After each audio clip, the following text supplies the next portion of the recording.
Hi, my name is Joyce Bosen, creator and founder of Trauma Recovery Yoga, and this is Compassionate Las Vegas, the podcast.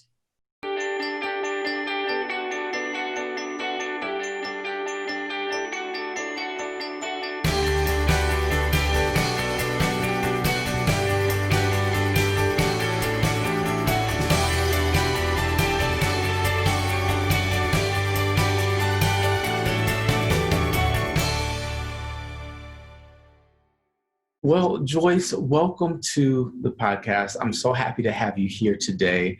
This is such a treat for me personally because the work that you're doing is so needed and so incredible.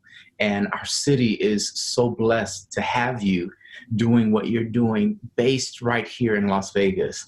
So if we could, just by way of introduction, share a little bit about what you're doing. Well, thanks. First of all, thanks for having me. I love the title of this podcast. I love the work that you're doing. I love the fellowship that you are involved in, and I appreciate the opportunity. So, my name is Joyce, and I'm born and raised in Las Vegas, and what we do here is I have a couple of organizations and projects.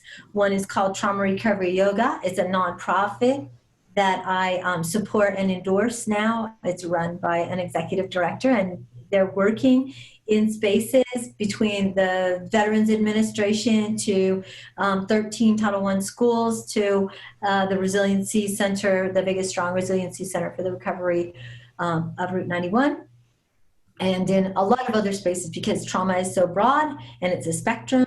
And so what they do there is they bring trauma-informed trauma recovery yoga teachers into the spaces and offer classes in for the recovery and the stockpile, honestly, of resilience. So working with first responders and things like that. So that's one of the projects. The other project is I am a trainer, and I have a training company called the Try Method, and we train people in the method that those teachers are bringing into those spaces. So we train the teachers so that we can have a consistent level of instruction and a very defined method so that people know what they're receiving every time they go to a trauma recovery yoga class. It's predictable, which is important for recovery of resilience. And we have a 20-hour training that is certified or CEU certified for therapists, social workers, counselors, working on psychologists now, nurses, and we're training people all over the world now. We were doing that pre-COVID, but it kind of blew up during COVID because before we were traveling to cities and bringing this 20-hour training, which we really enjoyed doing, but it's kind of exhausting. And we thought we'd never adapted to Zoom, and now we're doing it through Zoom. So we may be on a 20-hour training with people from Las Vegas and from Iraq, and we actually are doing work in Iraq with orphans from that were enslaved by ISIS, and now are working with our teachers to recover their resilience through trauma recovery yoga in Iraq. So it's mind-blowing. I don't even understand it. I don't even understand how it all happened, but that's what we're doing. That is absolutely incredible. And for those that are listening and don't have the video, Joyce is in a Choose Loving Kindness t-shirt that is phenomenal. It's incredible. It just speaks to who she is. So I just had to tell you guys listening what's happening here. So Joyce, I just want to talk about what trauma is. A lot of people have heard that term, but don't necessarily have a working definition of what it means, or perhaps their definition is too finite. How would you describe trauma? I agree. I think that people think that they haven't experienced trauma because they're not a vet or a police officer or something like that. But trauma, my definition of trauma, right? Trauma is personal, and trauma is on a spectrum, right? So trauma is anything that takes your body out of homeostasis and puts it into fight or flight, in my definition, so that you feel the effects of trauma physically and emotionally. And that can be anything from losing a job, a relationship, a child, a limb, It usually it usually includes something of some sort of loss, right? Even if that is the loss of the feeling of safety in the world, right? Or so that we feel kind of taking off center and into a traumatized state, right? And trauma can be one shock trauma, like like an impact, a sudden loss or something, a trauma like that, or it can be a long-term toxic stress where you're living in a relationship or in a situation or working in one that, like even first responders, can have that level of trauma for so long that it becomes very toxic and their body gets, again, stuck in that fight or flight, and their mind as well. I love that you indicate that stuck in the fight or flight area there, because finding that balance of just being at peace is hard. But what happens, I've noticed, is people become so accustomed to being on edge that feels normal, and they don't recognize, you know what, I am actually having a trauma response. You mentioned the first responders who have that extended experience. All of us right now living through COVID have this extended traumatic experience happening. Does your method address these type of traumas? Absolutely. So when we talk to first responders or people that may not recognize that their body's in a trauma response, and they say things like, I just go from 0 to 50 in like 2 seconds. And I go, that's because you're never at 50. I mean, you're never at 0. You're at 40. And you're going from 40 to 50, And I actually get that from Dr. Nicole Anders. It's part of her lecture in our training when she talks about the psychology of trauma and its effect on us, right? And that hypervigilance, that quick response, that agitation is part of being in that heightened sense of awareness. Mm-hmm. Right. So when I talk to first responders and people that may be experiencing that, or post-combat vets, or even just people who have been through military training, because it's part of their training to be hypervigilant of their surroundings. Right. And so Max, one of our teachers, said he taught at a base one time in the South, and he said to them, your training has you resonating up here and being hypervigilant. And that's completely appropriate when you're on the job and you're on the battlefield. But it's not appropriate when you're at your kid's soccer game or at dinner with your wife. And I want to show you how to move from one way of being to the other. And so, yeah, that's part of what the method does, is because what happens, there's a lot of myths around the word yoga. And so people who are in high stress jobs like that, they need ER doctors, you need to be on it. You need to treat and move on. You need to be on your game. You need to be awake. Well, they implied more than once that, I can't be all zen'd out. Let's talk about yoga really quick, since you brought that up. What does yoga actually mean? Well, yoga, the word yoga, is to yoke, which means to bring together the mind, the body, and the emotions, right? To yoke, to bring everything together. That's what that word means, right? But there's so many, it's really stigmatized by everything from social media to TV about who can do it and who cannot, right? And it is literally for everyone. Yoga was created as a way to release energy from the body to calm the mind. So yoga is the practice before the meditation. It is just to rid the body of excess energy. So all of those beautiful postures that people are showing off on Instagram, and God bless them, good for them. I don't do that kind of yoga. Okay. That's not what trauma recovery yoga does. What trauma recovery yoga is very personal and 100% based in choice.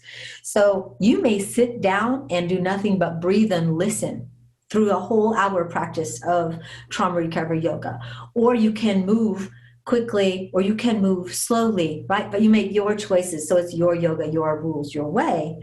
And choice is a really big part of the recovery of resilience, because trauma feels like choice was taken. So to take it back is empowerment and helps with our resilience. Yeah. trauma feels like choice was taken. Wow. Yeah. That's a hard space to be in. And I think for so many of us, we are in that position where whether it's the resistance to wearing masks, the basically mindlessness of social distancing, being too close to each other in line at the store, our choices have really been taken. And that's a hard place for us to be in, particularly as Americans. We're so used to freedom and liberty and doing what we want, quote unquote, which that's a whole nother conversation. But when we've all of a sudden, really overnight, it seems, had to change and shift our entire way of life. You and I are having this conversation via Zoom instead of in person. That's a shift. For me, as a social person who loves people, right, want to be in the presence and feel your energy, that could be considered a loss of choice. Mm-hmm.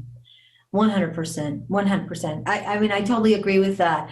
And we have to validate that and acknowledge that that is the way it feels, but that is something that we cannot change, right? So we focus on what we can do. So, you know, the famous saying, like, don't let what you cannot do stop you from seeing what you can do, right? And so what can we do? And in these spaces, we remind ourselves to focus on the good. So it's not as though we're trying to be like, hey, this is what's wrong and I need to get rid of it. We're saying this is what's right. And when we focus on that, this begins to wither. That's how it works. This is all based in science and psychology, by the way. This is neuroplasticity and you know, the habits of the mind and body working together that help us to create this focus, this new focus, right? Because the trauma has our focus without our permission. You know, and I understand that. So to direct people through this method that we created, it was intentional that we were not only guiding people's mind, but their body and emotions simultaneously. I love it. And the focus piece for me is huge. I spend a lot of time just in observing my thoughts, taking time to think about what it is I'm thinking about and just take note. I don't try to control it or change it. Just like, what is it that is on my mind? And it's like clouds in the sky. The thoughts roll by. I'm like, oh, look at that one. That one's interesting. You know, so it's that kind of thing. Like, hey, see ya. See you there. Being able to choose, though, to shift focus. And today, instead of noticing the clouds, I'm going to look at the leaves on the tree. Today, I'm going to look at the birds that are flying by. Being able to choose that focus is something I have personally found to be very, very powerful and very freeing. Is that something that you incorporate into this method as well? 100%. And I love that the metaphor that you used is actually a visualization that I call out, like clouds in the sky drifting by or logs on a river. Notice those thoughts, but make no attachment to them. See them, acknowledge that they exist, and let them pass by, right? And that, because visualization, like you just so eloquently, shown, that visualization is key to connect the mind and the emotions and the body. All of those things can come together because the body believes what the mind sees. There's a movie called Heal, a documentary called Heal. And if you haven't seen it, take a look at it. It works on that same principle. And it's a very science-based idea. So I've said from the beginning, yoga needs to incorporate, much of yoga is based in visualization, because the body does believe what the mind sees. And great athletes have known this for a really long time. Like, they see the shot, they see the hole in one, they see the catch, they see all those things.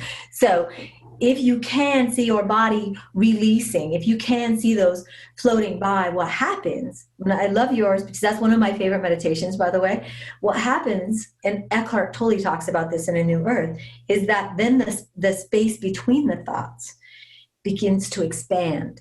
And that is where peace lives, right? It's not on the thought, it's not on changing the thought, it's not on replacing the thought, it's the space in between the thought. And with time, that space increases and increases because meditation and visualization is all just a practice to get the mind into a new groove. Yeah. So I love that you did that. No, awesome. I guess we're on the same wavelength, I suppose, here. Mm-hmm. Now, I do want to shift gears just a bit here and move to your TED Talk. So when I first saw your TED Talk, I was so deeply moved. I was like, you know what? I was not ready for this. I should have been in a different place. I should have been, all of those things, because the story that you told was so impactful. And the time that you took to set the scene, to share every aspect of what was happening, and to really draw the listener and viewer in to your moment of trauma was very, very powerful. So I wanted to share that is something that many people would think is insurmountable. It's a mountain too high to climb, but you did it. So share a little bit about that. Well, that was a very strategic moment for me when I did the TED, and they give you kind of like an idea of how they want you to do it. And I intentionally didn't watch any TED Talks or anything, because I didn't want that to influence my way of being. And I wanted people, I knew that it was going to be difficult. I warned you in the beginning, this may trigger people, but stay with me, we'll go somewhere from here. And to bring you into that, I wanted you to feel that fight or flight that I was in, right? So that I could take you out of it. So you could see anybody can do this. I'm not special. I'm not brilliant. I am obedient. That's who I am at the core. I am in tune to what my body, mind, and emotions are asking for. And I listen, right? Everybody has the ability to do that. Everybody, right? But so many times there are so many other influences interfering with that intuition and making us doubt it, that we are then disobedient. And when we are disobedient, that internal voice gets louder, or the circumstance around us gets louder. Does that make sense? Mm-hmm. Oprah says, God will whisper, and if you don't hear, he will yell. So don't make God yell, right? And I think God yelled at me. In my trauma. I was a person. In your TED Talk, you talk about yelling back. So I yelled back. Yes, I did. Now, we've alluded to, this traumatic event, but would you go ahead and share for our audience? So my son was serving in the Navy in 2012, and he took 2 underways, which means he was on a ship for 9 months, back to back. So he was gone 18 months. He came back to the U.S. where he was stationed in Virginia, and he went out on his 22nd birthday on November 17th, 2012, and got very, very drunk with some other sailors, go figure, full of testosterone and alcohol. Coming back to the base, he got out of a cab that he was on his way back to his ship, and jumped on a moving train. That train pulled him under and took his legs. And I then was called to his bedside, and I was with him for 9 days as he passed. So the things that I saw and smelled and felt and heard over those 9 days, were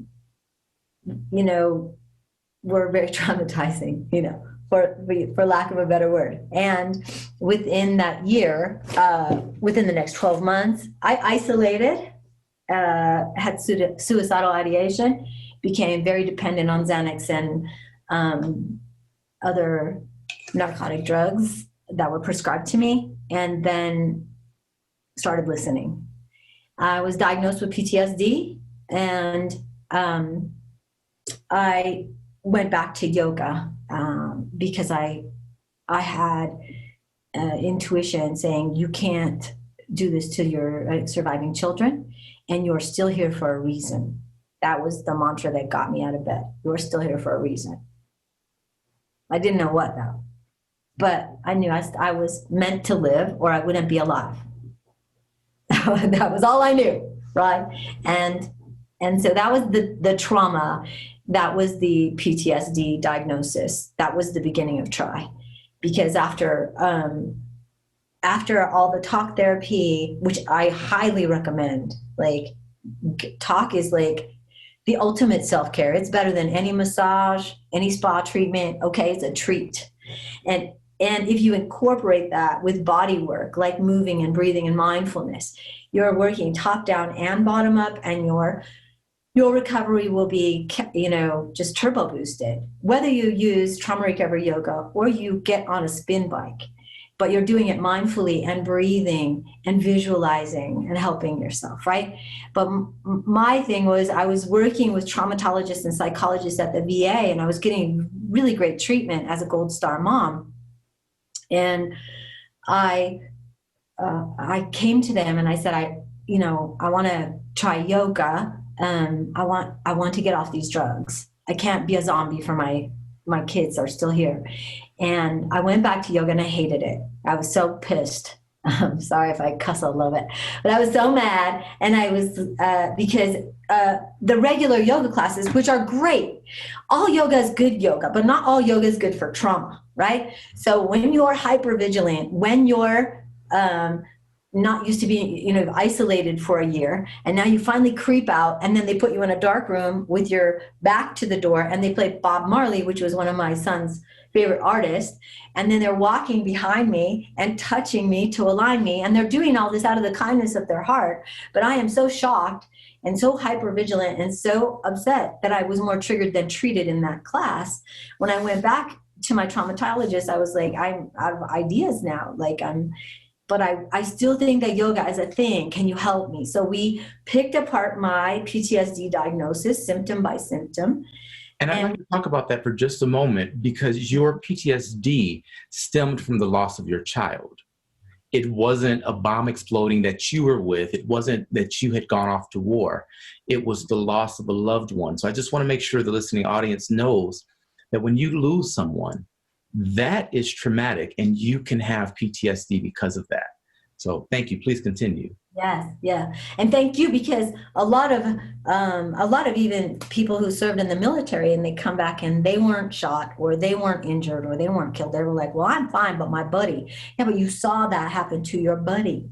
Those images in your mind are something that makes your body react. You suddenly believe the world isn't a safe place anymore. Everything changes. In a moment, that the life will never be the same again. That's what you know for sure in that moment. So I worked with these very smart people with a bunch of letters after their name. Full disclosure, like I say, all the letters after my name are diagnosis. These were, very educated people that helped me. And my husband, who's also brilliant in the ways of the mind. And we created this method that helped to calm my central nervous system. So symptom by symptom out of the DSM. If this, then this. If this, then that, right? So if I'm only breathing to here, let's try this breath, right? If I'm not sleeping, let's try inversions. And so we created something that worked really well for me. So much so that when I saw other people on my team that was helping me get well, where they were like, wow, you really are looking a lot better. What's going on? And I was like, well, I'm doing this yoga thing. And they were like, well, can you do that here? Can you do that with our amputee vets? Can you do that with post-war? Can you do that with TBI, traumatic brain injury? And then it got to be, can you do that with these Title I school students? Can you do that here? Can you do that? And then my husband said, we got to teach other people how to do this because there's not enough Joyce and too much trauma. So that's when we did. And I think we've trained almost 1,000 people globally. Wow. Yeah. And here in Vegas, we have at least 100, maybe more, probably more. And they're doing this work in their spaces for their clients in counseling and everything. So it's helpful. It's helpful if you're working with people who have experienced trauma, and for you who are working with people who have experienced trauma, because compassion fatigue and vicarious trauma is also a thing. Yeah, and let's get into compassion fatigue. One thing that I aim to do with this podcast is really to amplify messages of hope. And I think your story is so powerful. And one of the main reasons I wanted to have you on is because what you went through, what you endured, is something that I personally can't even place myself in a place to imagine it. It's that jarring for me. And so for you to come out of that, and then the loss of your son now results in thousands of people and over time, probably millions, right, will be impacted in a positive way and be able to live. That is something that is powerful and worthy of amplifying for sure. That's really the goal of this podcast, is to spread messages of hope and let people know life is worth living. And I think that for someone that has gone through the type of trauma you've gone through, to live and then impact as many people as you are, it's incredible, and we have to talk about it. So a moment ago, you mentioned compassion fatigue. That's big. A lot of people right now are experiencing that and may not have a name for it. So talk to us about that. Okay, so compassion fatigue and burnout they seem very similar, right? So if you're at a job and you're just kind of burnt out on it, and you maybe your work is suffering because you're just kind of burnt out on the whole monotony of it, or you're resentful at this job and they're not paying you properly, and those things like that. So I wanted to separate that out, because some people call compassion fatigue burnout. And burnout is a resentment towards your job, right? It is you're sick and tired of that place, that job. Compassion fatigue is actually lacking compassion for the people you serve, right? So the people that you're trying to help. Now, it's either resentment or this feeling of burden, or this feeling of responsibility, or this feeling of obsession with the mission and helping these people. And it's just all consuming, and it takes you over, right? And at times you are, again, at that 0 to 50 level, and you're revving your engine at 45. And that's why we see so many abrupt situations like these reactive situations, either in the helping community. So you've seen videos of doctors in the ER, and they're just shouting at a patient. The patient's like, I can't breathe, and he's like, because this doctor has probably got into that field to help people and became so consumed, and it's just, you could see it on the doctor's body and face in this video that I'm thinking of, that they just they're just that's the straw that broke the camel's back in that moment, right? And you'll see this in other helping professions. And so how do we, that's what compassion fatigue is. Compassion fatigue is lacking self-care, right?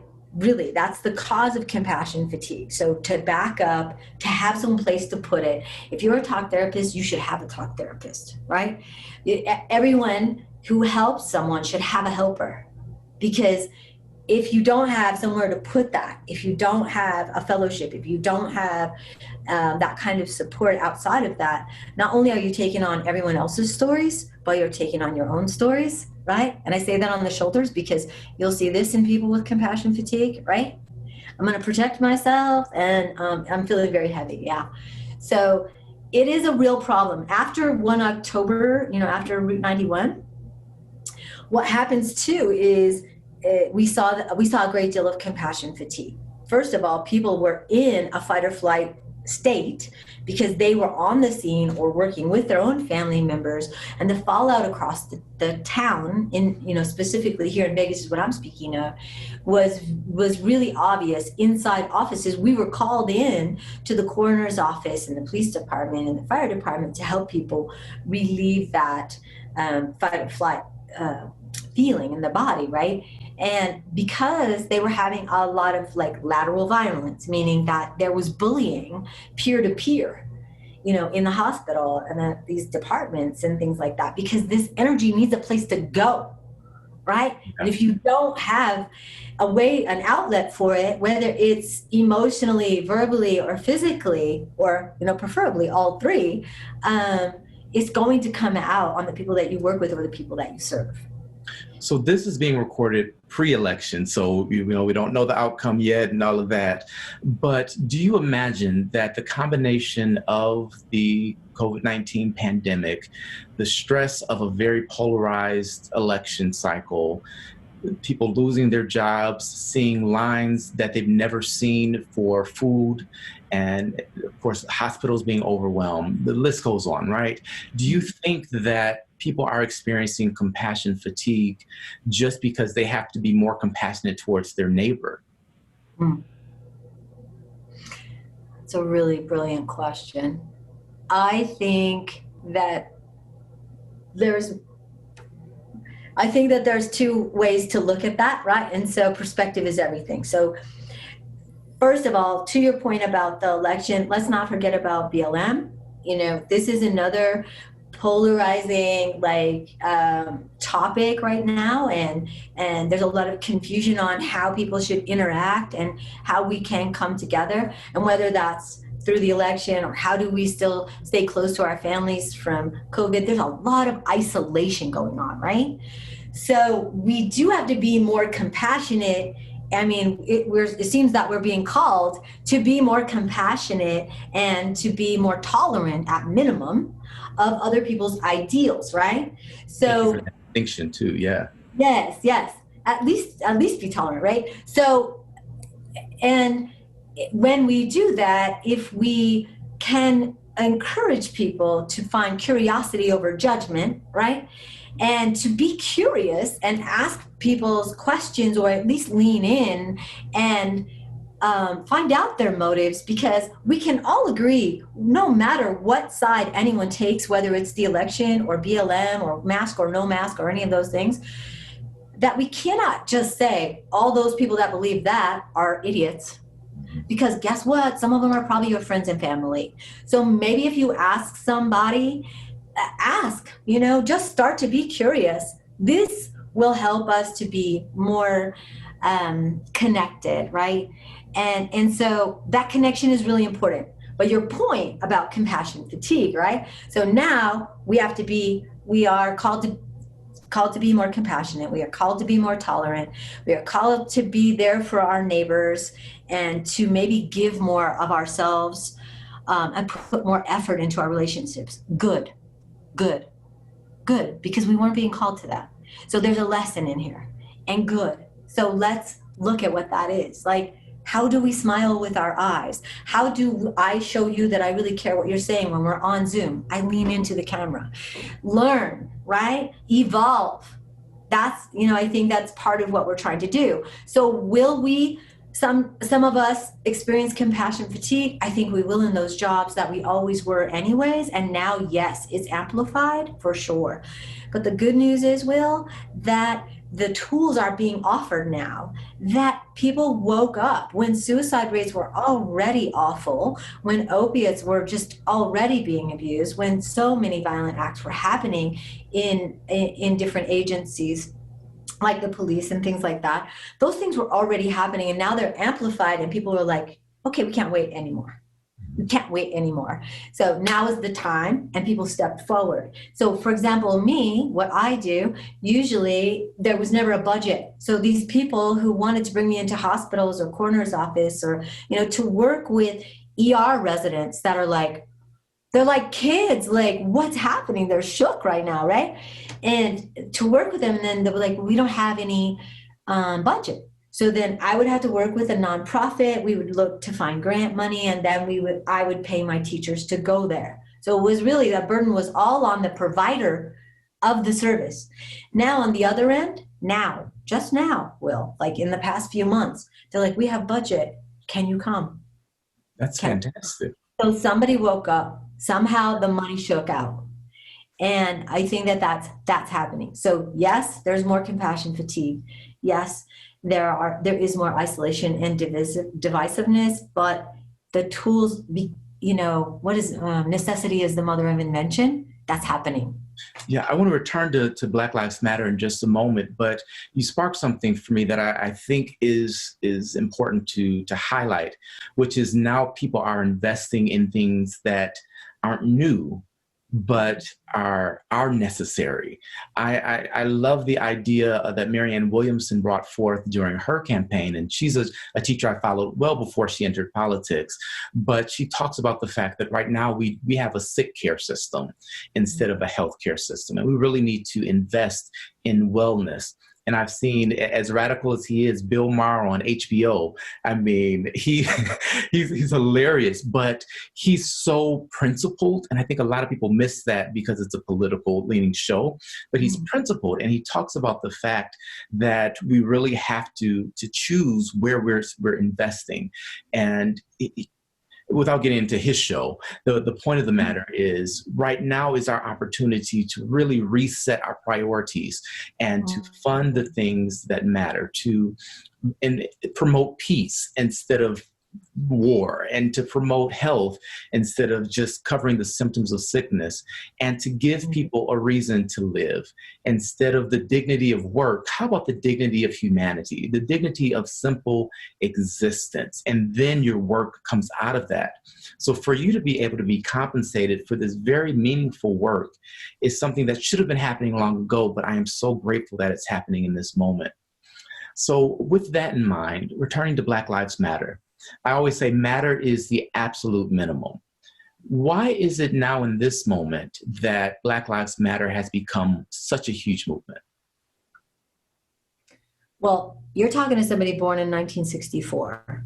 So Black lives have always been in my media, you know what I mean? They've always been in the news. For me, this has always been a principle, just like women's rights, where, you know, I come at a time of revolution, you know? So I appreciate finally that other people are starting to get woke and pay attention to this.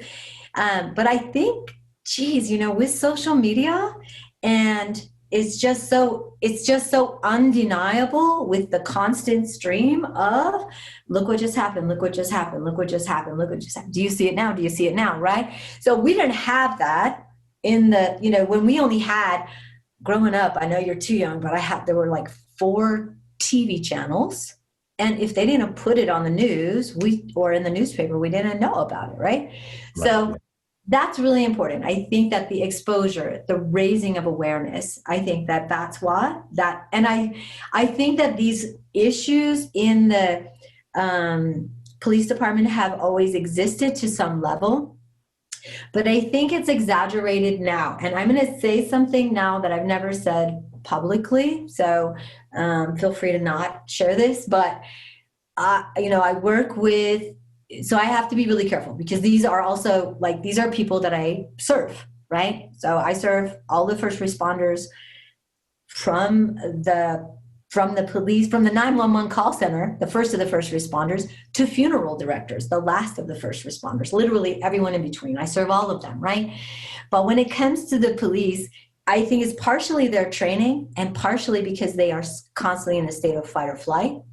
And they have been given no resource to counter that feeling, right? And they were one of the places that still struggles for budget to bring people like us in, right? We still do it and we find a way. And there are some amazing people working with the police department here that understand that know that this is a reaction, that these officers are reacting, not responding. And that it is a body reaction and the mind is not involved, right? Because I want to dive into that because the reacting versus responding, I think is so critical. When I look at even the resistance to the idea of Black Lives Matter, I see that as a trauma response. I see that as a protective mechanism. You know, back the blue. Well, we're not saying don't support police officers. There are Black police officers. What we're saying is Black Lives Matter. That should be a universal agreement in this day and age, but it's not. So my question in this is, do you see some of this as a trauma response as far as the resistance to the movement, with police having to dehumanize other humans in order just to sleep at night, to see the things that they see, to walk in and they're the first ones to see a murder scene. They just responded to domestic violence. They just saw a child abuse, all of these things that are incredibly triggering. And then they have to go home to their families. Do you see the reason they're so reactive, so quick to resort to shooting all of this as a trauma response? I do. I 100% think that that is exactly what's happening. I don't think it's, listen, I'm certain that there are bad people in that profession. Absolutely. Yeah. But I do not think that at this level that all these situations that are happening are because they're bad people on the job. I think that it is systemic in almost like a diseased way, with PTSD being at the root, or at least if you don't want to diagnose it as PTSD, at least a trauma response, like you said.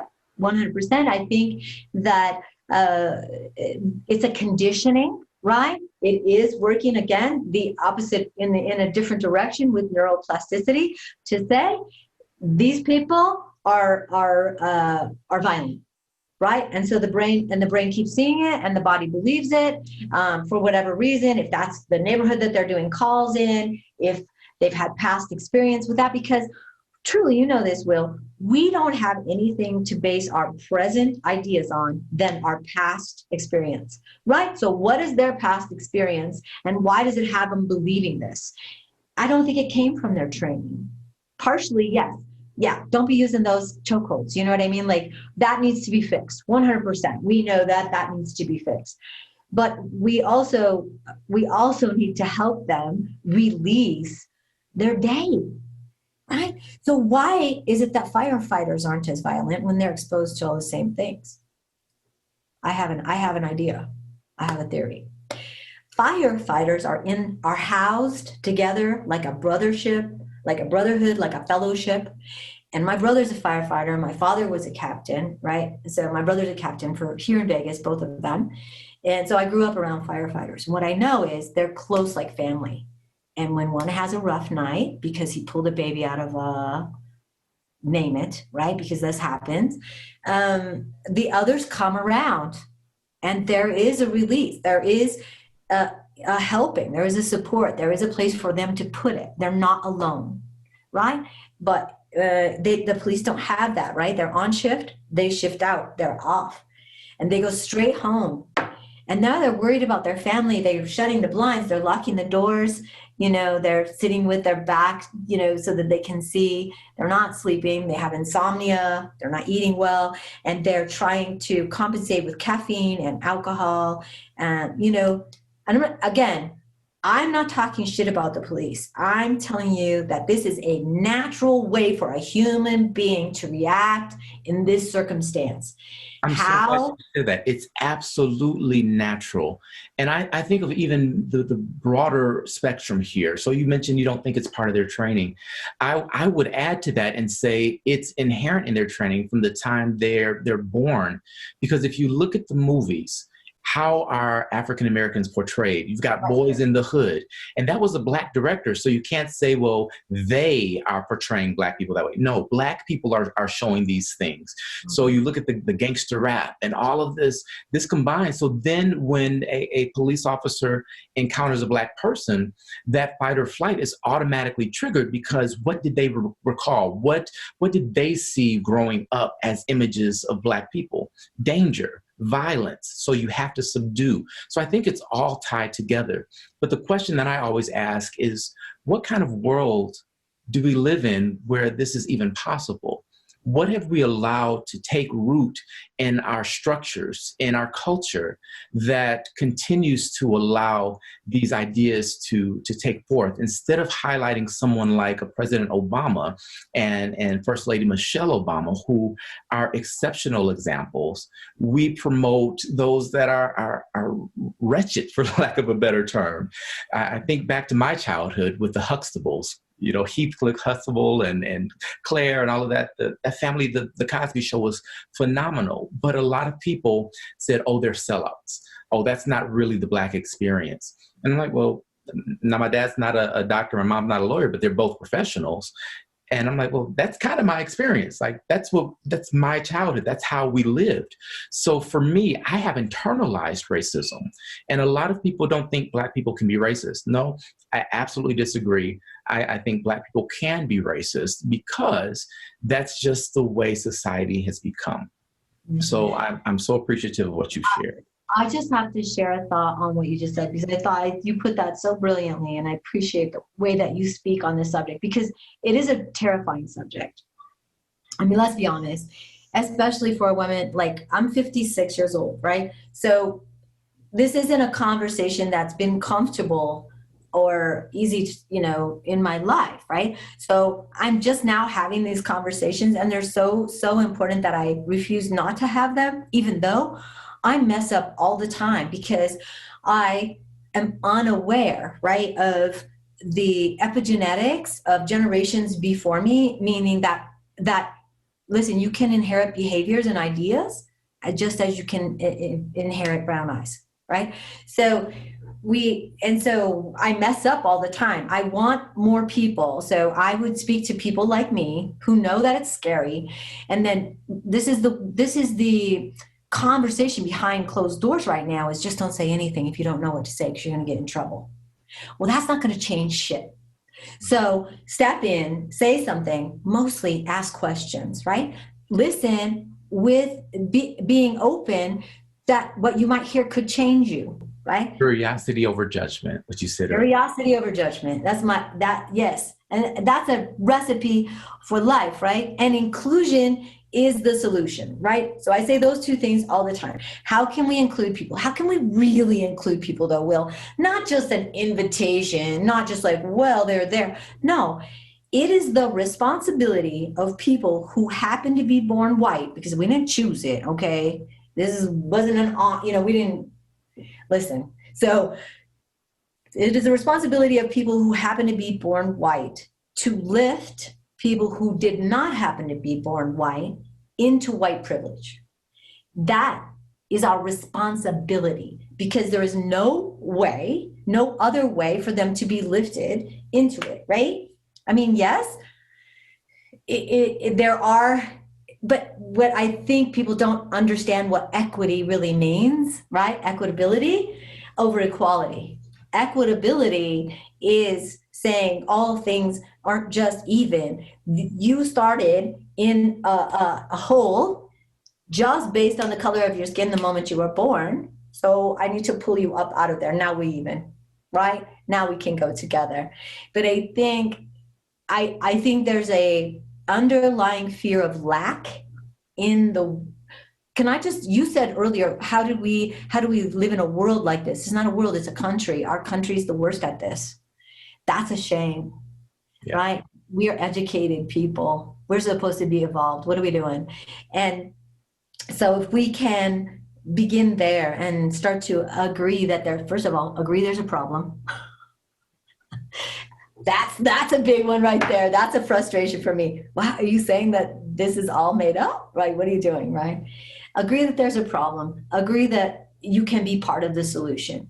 Step in, be brave, ask questions, be curious, and believe that there's enough. There is enough for all of us, right? There is enough for all of us. I think that's a great place to leave it. We've got just a moment or two left in the podcast, but I want to speak to that woman who just went through divorce and is now raising her children on her own, to that father who just lost his job and is now having to face a family that he doesn't know how to feed, to that mother that just lost their child, was stillborn, whatever the case may be, to the police officer that just got harassed for simply doing her job. What are some tools that they can take with them to release, to move out of that heightened state and just chill? Well, if it's okay with you, I can take you through just like 5 minutes or so, and the listeners can join us. You don't have to have a yoga mat. You don't have to have on stretchy clothes. You can just be where you are and just do a little bit of this, what we call the self-regulation, the very basis, the platform that Try was built on. And I want to teach it, if you let me, demonstrate it for people to experience. And I want to teach it in a way that they can take it with them. So even if they never come to a class or hear my voice again, they'll be able to use these tools. Love it. Let's do it. Okay. So just sitting comfortably in your chair, or on the floor, wherever you are, just allowing your hands to rest on your legs or knees. Find your feet against the floor, or if you're sitting on the floor, maybe your legs are cross-legged. Most important is to be comfortable. Let your gaze drop towards the floor. And begin with me now. So I'm going to take you through self-regulation. We're not going to bend or twist or pin our foot behind our ear. All we're going to do is work with our breath and our mind and our body to find ourselves present in our space. This is called self-regulation, completely based in science and psychology. You can take one of these tools or all of these tools together, whatever works for you, with you throughout your life from this day forward. First is called grounding. Grounding is just what it sounds like. Begin to notice everywhere you're making contact with the ground or your chair. Notice your feet, your sit bones, the backs of your legs, resting against the earth and your chair. This is an exercise in mindfulness. Mindfulness is a real catchy word right now. All it means is to notice. Slow down and notice. So we begin to notice every point of contact our feet are making with the earth, like tiny thermal imprints or magnets to steel. And the weight and heat of our sit bones pressing down against the chair or the earth as the earth lifts and supports us. And when we pause to notice our connection with the earth, we send a clear signal to mind and body. All is well. I am solid. I am connected. I am supported. I am stable. I am strong. I am peaceful. I am present.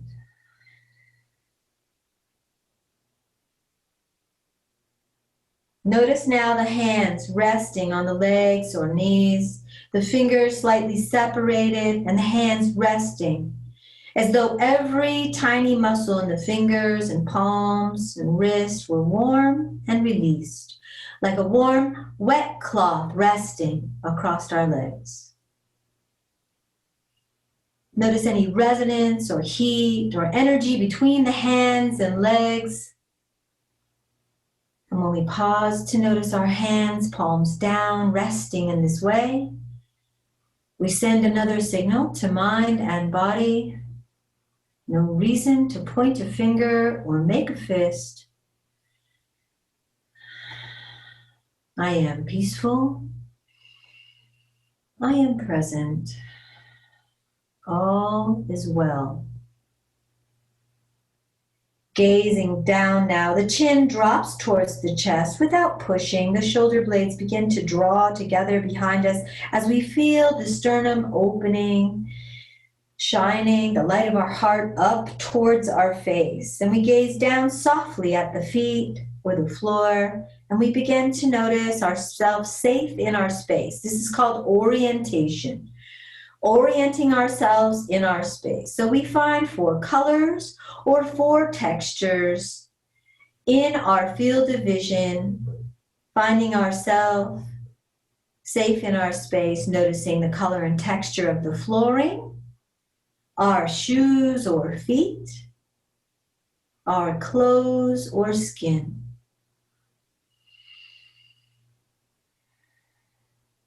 The brow unfurrows as the eyelids smooth, and we begin to notice the way the light reflects off the flooring and is absorbed into our skin, the colors and textures, smooth and shiny or fluffy and soft. And when we gaze down and find ourselves safe in our space in this way, we send another signal to mind and body. No reason to look about. I am safe. I am peaceful. I am present. And now finding our center. This is called centering. Many times post-trauma or through crisis, we find ourselves off-center. Off-center can feel like it does when you notice yourself saying or doing something that you didn't plan to do. Sometimes in a heated argument, sometimes in a traumatic situation, reacting to violence or danger. Off-center, as though we're watching ourselves perform. Finding ourselves on center, back in center, is as easy as engaging our pelvic floor, those muscles we would engage to stop the flow of urine, and pressing our navel towards our spine as though we were trying to get our belly button to kiss our backbone. Beginning maybe to feel some heat beneath the belly button there, igniting a flame, stoking the fire. Feeling the heat in the gut, switching on that heated vacuum so that it draws down the chatter from between our ears into the gut, and it's churned up and burned up and swept away by our own breath. I am centered. I am peaceful. I am present. Notice how the body begins to believe what the mind sees. As we burn up the chatter of the mind, as we find ourselves grounded and solid, as we bring ourselves centered, the shoulders begin to melt away from the ears, the long muscles heated and releasing, the jaw drops and falls slack, the tongue floats thick and heavy, the brow unfurrows, the lips unpurse, and we breathe softly in and out from the nose, with the lips barely touching. Breath is our final resource today in self-regulation. Breath is presence. Breath can find us here now. Many times, if we find ourselves stuck in yesterday or lost in tomorrow, we can bring ourselves present by asking ourselves one simple question. Am I inhaling or exhaling right now? And then answering that question with our breath. Ask yourself that question now, because breath happens now, not tomorrow or yesterday. And answer that question with your breath. And when you inhale, hear the words, I am inhaling. In through the nose as it sweeps behind the eyes, cooling, releasing behind the brow, sweeping through the scalp into the back of the neck, making more space, expanding between the vertebrae of the neck, sweeping back up the neck, through the scalp, behind the brow, and out the nose, taking with it bits of debris, notions that do not serve us. And with every exhale, hear the words, I am exhaling.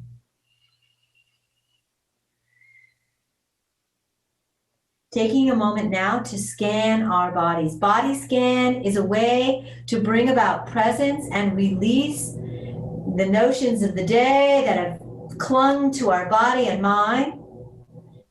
So I want you to visualize that you have a beam of light over the top of your head, like that beam of light that would scan a document or make a copy on a copy machine, or like a lightsaber if you're a nerd like me.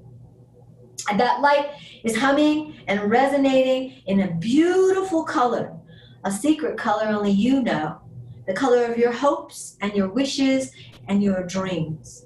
And this light now begins to move and scan the body, and everywhere this light moves, you feel a release, an unwind, an unravel, a letting go. The light moves through the scalp as it warms and tingles and glows each hair.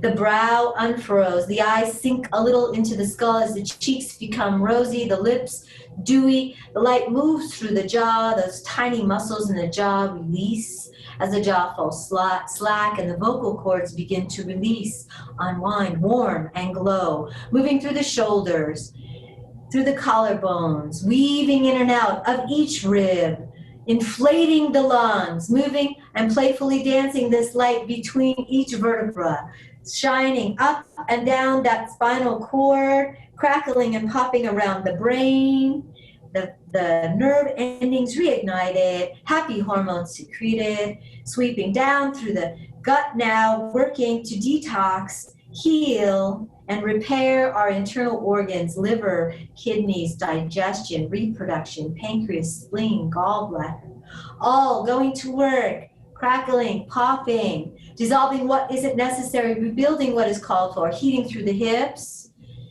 and pelvis, moving through the thighs, repairing through the knees, warming through the calves, shins, cooling in the feet now. Tiny beams of light glow from each finger and each toe and behind our eyes, nose, mouth, ears, throat, and that ever-loving heart, shining, growing, crackling with static electricity and a childlike enthusiasm. You see the light begin to dissolve any old crustaceans on the heart as we feel a tickle in the pitter-patter at the center of our heart, connecting heart to vocal cords, maybe feeling a childlike giggle as a smile draws from behind our eyes, nose, and mouth as we gaze down or close our eyes, feeling ourselves bathing in this light, soaking in this glory. We begin to hear the words, the two most powerful words we can ever speak, come to us in the center of our heart and throat. I am. I am. Whatever we follow those words with will follow us.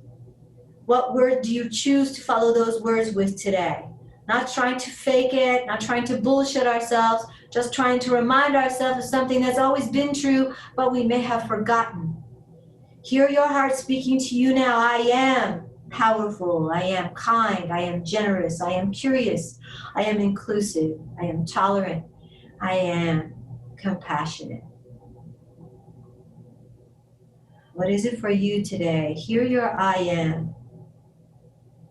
And on your next inhale, hear the words I am. Follow them with your word as you lift the chin, fluttering the eyes open, coming back into the room. Inhale as we look up and reach up for the ceiling, rolling the shoulders back and down. Exhale as we place the palms together, pulling nothing but happiness to the center of our heart, and let the hands rest. Namaste. That was fantastic. Oh my goodness. I love that. And it's something that just takes you out of whatever's happening and places you within yourself to that place of peace and calm. And I love the I am. That piece for me is so powerful. Whatever follows that follows you. Incredible. So I want to thank you for joining the podcast today. And how do people connect with you? What's the best way? The best way is, well, I'm really easy to find. On social media, I'm The Try Method. My website is thetrymethod.com. I'm Joyce Bosen.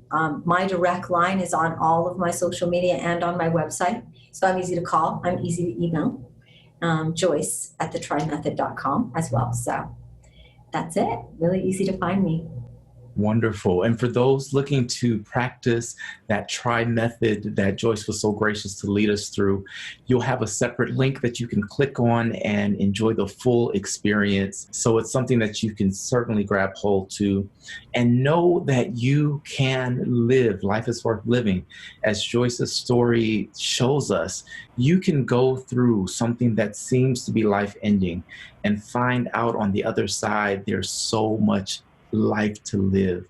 So Joyce, thank you again for joining us on Compassionate Las Vegas, the podcast. And for our viewers and listeners, thank you for tuning in. We'll see you next time. When we have marginalized communities and there's stigma around their jobs, they're further pushed to the fringes of society, and therefore a small issue can turn into a major one.